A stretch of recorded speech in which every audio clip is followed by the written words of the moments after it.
We're here at the Zenoss booth at VMworld 2015, and so how's the show been for you so far? It's been great. Traffic's been wonderful. And what are you showing here at VMworld? Today we're showing Zenoss Service Dynamics. It's an enterprise-grade monitoring and management platform geared towards powering the intelligent data center today. We really focus on enterprise Fortune 500, Global 2000 clients, very large deployments. Deployments as small as 500 managed resources, but frankly many of our clients are managing tens of thousands of resources under the Zenoss platform.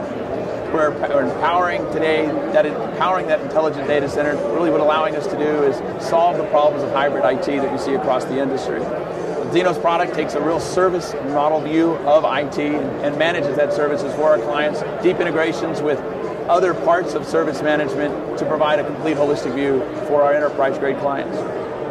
Great, and I think you guys are going to show us a little demo.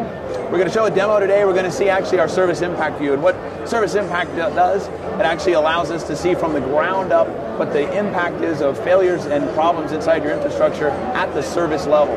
So actually correlating events across the enterprise so that we see failures and what the impacts are going to do in degraded services for the enterprise. So one of the things we've been hearing about is the Zenoss ZenPacks. Can you tell us a little bit about that? Absolutely. So ZenPacks at Zenoss are really the extensions that allow us to cover additional devices.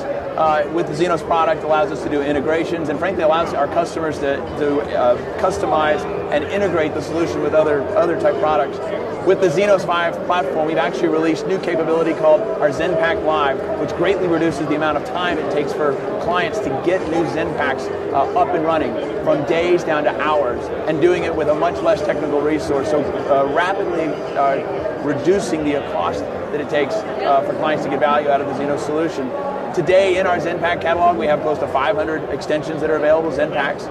Many of those are through our open source community. Many of those are also from Zenoss, and many of them are also from clients.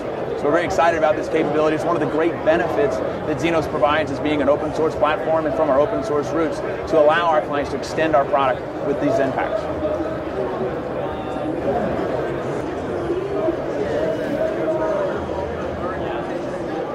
So first let me talk a little bit about ZenPack Lib. It's a new way to create ZenPacks within Zenoss. It's much more of a declarative process where you're feeding in a YAML config file versus having to create a bunch of Python scripts in 9 different separate config files. Now it's all done in one place.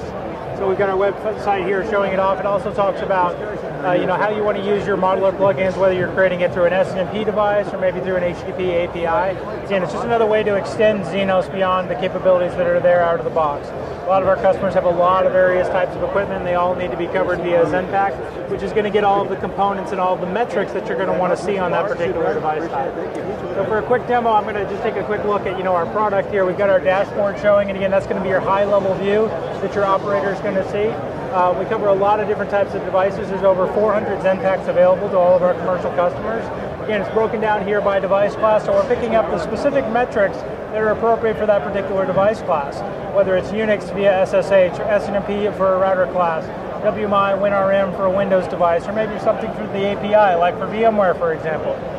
We're also going to bring together, again, all of your environment for your vCenters, so all of the hosts, all of the data stores, all of the VMs, all of the clusters, all of the resource pools that those are dependent on. And underneath each of those, you're going to have the various components that we're gathering, so you're going to get the metrics. And where you've got linkages, we're automatically going to make them between the guest OS and that hypervisor layer for wherever it's running right now. You can see we've got one example here where we've got a VM and we've got the guest OS that we're running on. In addition to that, we're going to be able to build you service-centric models of the data devices that we're monitoring. So the servers, the VMs, the UCS chassis and blades, and all of that's going to boil up to a specific type of service. And when you're in a service, you're going to be able to get a little bit of information about how those objects relate and how you're delivering that service from an availability and performance standpoint. So if we scroll down here, we can see we've got an APIC tenant in this environment that's running a web server. We can see the guest OS layer as well as the VM layer, the resource pool he's dependent on, as well as his network, his data store, all the way down to the ESX host he's currently running on. Oops.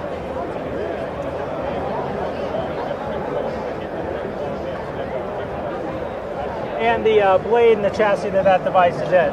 And then when you've got an issue with that particular service, we can flip over to our impact events, and impact will give you a root cause analysis telling what exact KPI do I need my operator to go look at to hopefully bring that system back into alignment before your customers have even noticed an impact to that particular service. Great. Well, thanks for taking the time to speak with VMblog. Thank you.